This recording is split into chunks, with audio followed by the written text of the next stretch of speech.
Hello everyone, welcome to back our channel Sahitya classes में। और आज हम लोग जो डिस्कस करने वाले हैं वो 12th क्लास के ही लिए ही नहीं, नीट और जेई के लिए भी बहुत ही ज़्यादा इंपॉर्टेंट टॉपिक है और उस टॉपिक का नाम है इलेक्ट्रिक फ्लक्स। तो चलिए स्टार्ट करते हैं। इलेक्ट्रिक फ्लक्स होती क्या चीज़ है और इसको हम लोग समझने की कोशिश करते हैं और इसके बारे में पूरा का पूरा कॉन्सेप्ट सीखने की कोशिश करते हैं। ठीक है, तो चलिए हम लोग इस वीडियो को शुरू करते हैं। तो हम लोग सबसे फर्स्ट हम लोग इलेक्ट्रिक फ्लक्स समझने के लिए सबसे पहले एक सरफेस एरिया को हमें समझना पड़ेगा।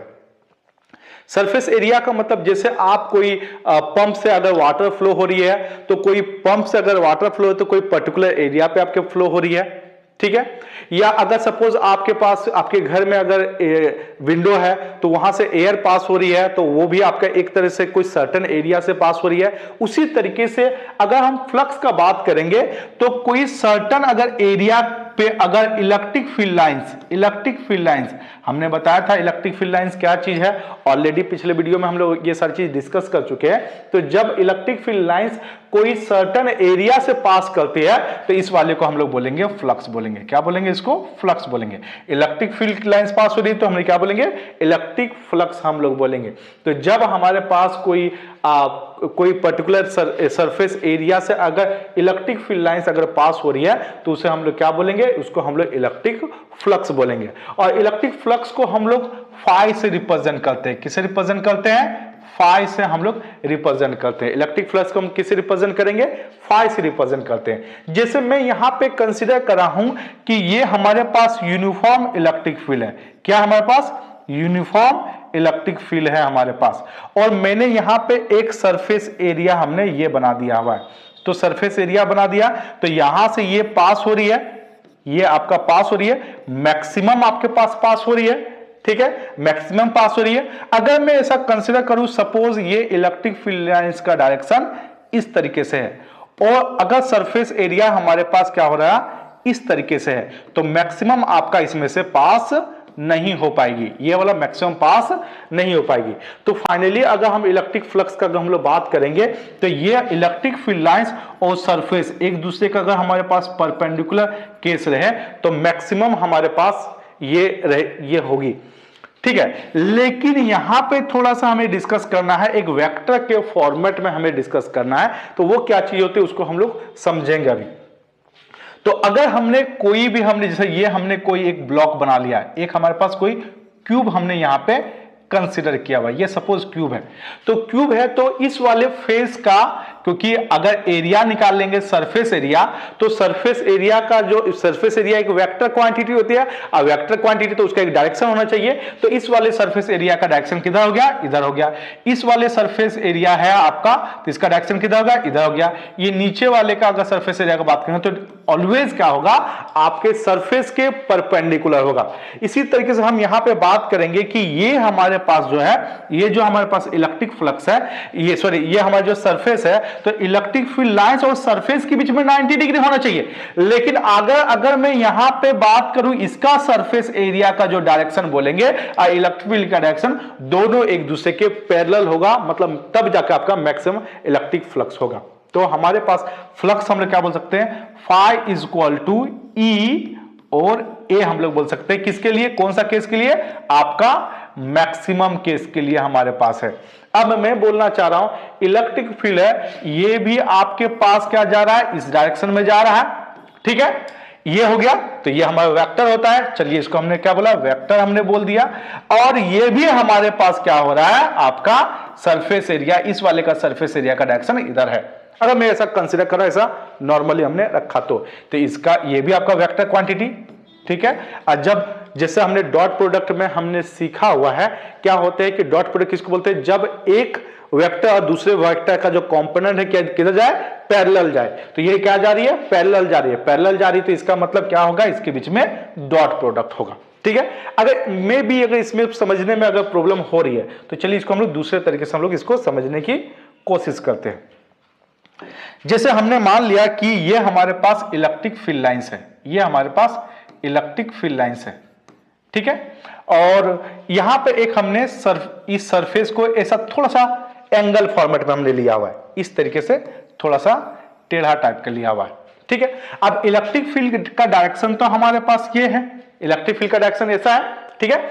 और हमारे पास सरफेस एरिया क्या है, हमारे पास सरफेस एरिया ऑलवेज क्या होता है आउटर डायरेक्शन में, तो सरफेस एरिया का डायरेक्शन क्या होगा, इधर चला गया, इधर सरफेस एरिया का डायरेक्शन, मतलब इसको इस वाले को हमने ए कंसीडर कर लिया। क्या कंसीडर किया हमने, ए कंसीडर कर लिया। और इलेक्ट्रिक फील्ड हमारे पास क्या है, इसका डायरेक्शन ये है। इन दोनों के बीच का अगर एंगल, अगर हमने ऐसा, अगर हम इसका एंगल बोलेंगे तो इस एंगल को हमने थीटा हमने कंसीडर किया है। इसके बीच के एंगल हमने क्या कंसीडर किया, थीटा कंसीडर किया। तो हमने बोला सरफेस एरिया के पैरेलल अगर जाएगा तब ना मैक्सिमम फ्लक्स होगा, सरफेस एरिया के पैरेलल जाएगा तब ना मैक्सिमम फ्लक्स होगा। तो इस वाले को, इस एरिया वाले को अगर आप इसको कंपोनेंट करो या इसको आपको कंपोनेंट कर लेना है, ठीक है। तो मैं यहां पे ये डिस्कस करना चाह रहा हूं कि जैसे ये हमारा सरफेस एरिया है हमारे पास, ये सरफेस एरिया है हमारे पास, तो इस सरफेस एरिया को हमने क्या कर दिया, इसको हमने रिजॉल्व कर दिया। क्या कर दिया, रिजॉल्व कर दिया। तो ये आपका थीटा है, तो ये थीटा का, थीटा वाला कंपोनेंट क्या होता है, ए कॉस थीटा होता है, इसको ए साइन थीटा बोल सकते हैं। मैथमेटिकल कैलकुलेशन, आप चाहो तो ये इलेक्ट्रिक फील्ड वाले को भी ऐसा आप ब्रेक कर सकते हो, दोनों में से किसी एक को ब्रेक करना है। तो ये आपका अगर थीटा है तो ये हो जाएगा ई कॉस थीटा हो जाएगी जी, इसको बोलेंगे ई साइन थीटा हो जाएगा। क्या हो जाएगा, ई साइन थीटा। तो या तो आप एरिया को, आप कंपोनेंट को ब्रेक करो, या फिर इलेक्ट्रिक फील्ड वाले कंपोनेंट को आप ब्रेक करो। मैथमेटिकल कैलकुलेशन के लिए मैं बात कर रहा हूं। तो हमारे पास फॉर्मूला क्या होती है, E equal to, sorry phi equal to, electric field हमारे पास क्या है, ई कॉस थीटा। मैं मान लेता इस वाले कंपोनेंट का मैं डिस्कशन कर रहा हूं, एरिया वाले को तो दोनों में से एक को हमको कन्वर्ट करना है, तो फाइनली क्या बोल सकते हैं, ई ए कॉस थीटा बोल सकते हैं। और हम लोग जानते हैं vector A dot vector B equal to क्या होता है, ए बी कॉस थीटा होती है। तो फाइनली क्या बोल सकते हैं, vector E dot vector A बोल सकते हैं। तो ये हमारा ई डॉट ए हम इसको बोल सकते हैं। अगर हमने बहुत स्मॉल पार्ट के, स्मॉल सरफेस एरिया के लिए निकाला है, तो इस वाले में डी एस हम लोग इसको बोल सकते हैं। तो फाइनली हम लोग यहाँ पे जो देख पा रहे हैं वो हमारे पास क्या है कि हमारे पास जो इलेक्ट्रिक फ्लक्स जो हमारे पास है, इलेक्ट्रिक फ्लक्स है ई डॉट ए। ये डॉट प्रोडक्ट का मतलब ये कौन सा क्वांटिटी होगा, स्केलर क्वांटिटी हो गया, ठीक है। तो हमारे पास क्या हो गया, हमारे पास जो इलेक्ट्रिक फ्लक्स है वो कौन सा क्वांटिटी है, आपका स्केलर क्वांटिटी है।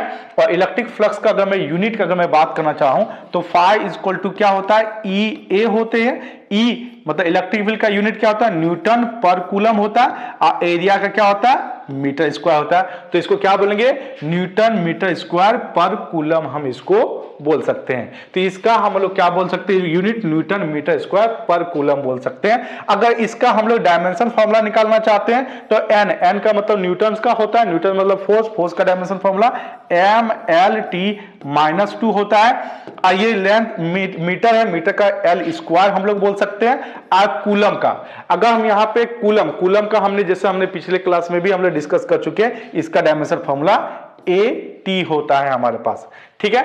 अब देखिए यहाँ पे एम वाले को तो हमने एम लिख दिया, एल स्क्वायर और एल कितना हो गया 3, तो एल का पावर 3 हो गया। और टी का पावर 2 है, और ये अगर ऊपर जाएगा तो नेगेटिव आ जाएगा, तो टी का पावर -3 हो जाएगा। और ए अगर ऊपर जाएगा तो ए का पावर -1 हो जाएगा। तो फाइनली हम लोग बोल सकते हैं इलेक्ट्रिक फ्लक्स का जो dimension formula M L Q T -3 A -1 होता है।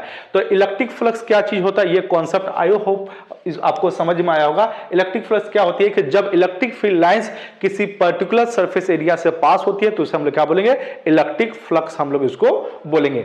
और इलेक्ट्रिक फ्लक्स का फॉर्मूला ई डॉट ए होती है। ई डॉट ए बोलेंगे तो आपका डॉट प्रोडक्ट हो गया, मींस ये स्केलर क्वांटिटी है। और स्केलर क्वांटिटी है, इसका हमारे पास फॉर्मूला क्या बोल सकते हैं, यूनिट क्या बोल सकते हैं, न्यूटन मीटर स्क्वायर पर कूलम। ये और इसका डायमेंशन फॉर्मूला क्या बोल सकते हैं, M L Q T -3 A -1 बोल सकते हैं। तो ये इसका एक कॉन्सेप्ट होती है। आई होप ये सारा कॉन्सेप्ट आपको समझ में आया होगा। जैसे यहां पे आपके पास दिया हुआ E D S cos theta हमारे पास दिया, मान लेते हैं कि ये वाला सरफेस एरिया बहुत स्मॉल वाले पार्ट के लिए, स्मॉल वाले डी एस के लिए बात करेंगे तो फ्लक्स भी हमारे पास क्या हो जाएगा, डी फाई हो जाएगा। मैं मान लिया अगर स्मॉल पार्ट के लिए बात कर रहे हैं तो ई और ये क्या हो जाएगा, डी एस हमारे पास हो जाएगा। डॉट प्रोडक्ट हटा देते तो कॉस थीटा हो जाएगा जी हमारे पास।